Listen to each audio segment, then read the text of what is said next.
student, how are you today? We are so grateful ya. Now we will start our lesson science. So please prepare yourself, prepare your textbook, notebook and your pen. So are you ready? Okay, let's start now. Okay, all students, now we will learn about medan listrik dan potensial listrik. Jadi hari ini kita akan bahas 2 poin. Langsung saja pada poin pertama yang akan kita bahas, yaitu medan listrik. Nah, sebuah benda yang bermuatan apabila didekatkan pada benda lain yang bermuatan juga, maka benda tersebut akan ditarik atau ditolak. Yes, that's right. Kenapa? Karena benda yang bermuatan apabila didekatkan dengan benda yang bermuatan juga, maka otomatis di situ akan terjadi interaksi antara satu dengan yang lain, di mana ada gaya yang bekerja, ya kan? Entah itu gaya tarik menarik ataupun gaya tolak menolak.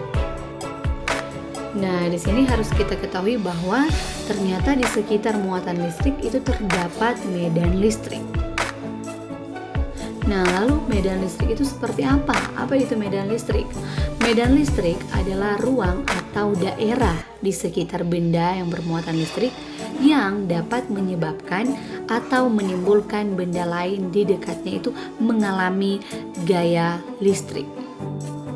Nah, jadi jika ada suatu benda yang bermuatan listrik didekatkan pada daerah atau ruangan ini, maka di situ benda ini dia akan mengalami yang namanya gaya listrik. Nah, di sini harus kita ketahui bahwa medan listrik dapat digambarkan oleh serangkaian garis gaya listrik yang arahnya keluar atau ke dalam muatan, di mana arah garis gaya listrik ke dalam digunakan untuk menunjukkan muatan negatif, dan untuk arah garis gaya listrik keluar itu digunakan untuk menunjukkan muatan positif. Nah, untuk lebih jelasnya lagi, kalian bisa lihat pada gambar berikut ini. Nah, ini merupakan gambar dari garis-garis gaya listrik. Nah, kalian bisa lihat di sini untuk poin A, itu merupakan gambar dari garis gaya listrik antara dua muatan positif, di mana kalian ketahui ya bahwa dikatakan bermuatan positif apabila garis gaya listriknya itu mengarah keluar, di mana berarti arah anak panahnya itu keluar, ya kan? Sama halnya dengan gambar pada poin A ini.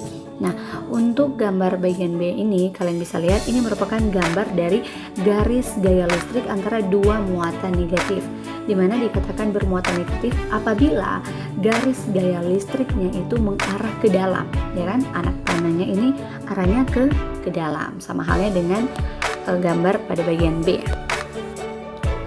Nah, terus untuk gambar bagian C ini kan merupakan gambar dari garis gaya listrik antara muatan positif dan muatan negatif. Nah, gambarnya akan jadi seperti ini, sama halnya dengan poin C, di mana keduanya ini memang mempertahankan sifat mereka ya, di mana untuk negatif arahnya tetap ke dalam dan positif arahnya keluar. Seperti itu ya. Nah, untuk mengetahui seberapa besar atau seberapa kuat medan listrik pada suatu muatan, maka digunakan persamaan kuat medan listrik.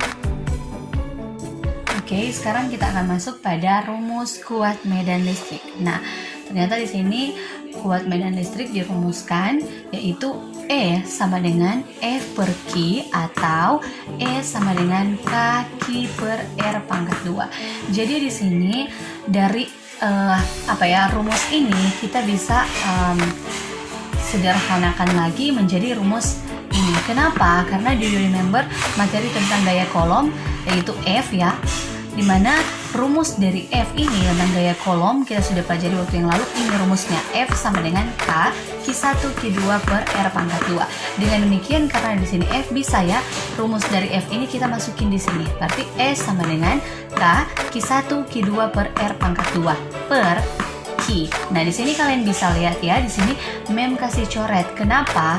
Karena di sini kita bisa habiskan ya, di sini bisa dihilangkan karena sama-sama Q, terus ada per ya, dibahagi. Jadi ini mati ya. Nah, dengan demikian di sini hasil akhirnya akan jadi E sama dengan K turun terus Q per R pangkat 2 ini sudah mati kan, jadi nggak usah tulis lagi Q1 karena sudah tidak ada Q2, berarti Q per R pangkat 2. Nah, dimana keterangan dari rumus-rumus ini yaitu E sama dengan ini, dia merupakan kuat medan listrik dengan satuan Newton per kolom. Terus F-nya ini dia merupakan gaya kolom yang bekerja pada Q1 dan Q2 dengan satuan Newton. Terus Q merupakan muatan listrik dengan satuan kolom. Terus K ini sudah kita pelajari pada waktu yang lalu ya di gaya kolom, dimana K ini merupakan konstanta, jadi tidak berubah nilainya, yaitu 9 kali 10 pangkat 9 Newton meter pangkat 2 per C atau kolom pangkat minus 2. Terus R-nya di sini adalah jarak antar muatan, yaitu jarak antara Q1 mau ke Q2, seperti itu ya.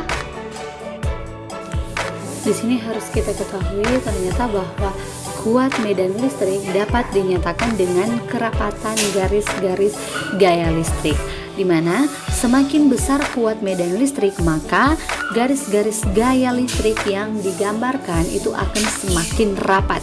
Jadi semakin besar kuat medan listrik maka garis-garis gaya listrik itunya akan semakin rapat. Nah, sekarang kita akan masuk pada potensial listrik, poin yang kedua ya. Nah, berbicara tentang potensial listrik merupakan besarnya usaha atau energi yang digunakan untuk memindahkan muatan dari suatu titik ke titik lainnya. Oke, sekarang kita akan masuk pada rumus dari potensial listrik. Nah, ternyata potensial listrik itu dirumuskan yaitu V sama dengan Q per R. Dimana keterangannya di sini V ini dia merupakan potensial listrik dengan satuan volt. Terus Q ini dia merupakan muatan listrik dengan satuan kolom. R ini dia merupakan perpindahan muatan listrik dengan satuan meter. Terus K ini dia merupakan konstanta dengan nilainya kan tetapan kan ya, berarti tidak berubah, sama dengan tadi 9 kali 10 pangkat 9 Newton meter pangkat 2 per kolom pangkat minus 2, seperti itu. Nah, di sini harus kita ketahui bahwa potensial listrik antara dua titik sebesar 1 volt itu didefinisikan sebagai usaha atau energi sebesar 1 joule untuk memindahkan muatan satu kolom antara dua titik tersebut. Kenapa demikian? Karena di sini kan potensial listriknya itu dia sebesar 1 volt, otomatis usaha yang diperlukan itu sebesar 1 joule untuk memindahkan muatan yaitu satu kolom. Seperti itu ya.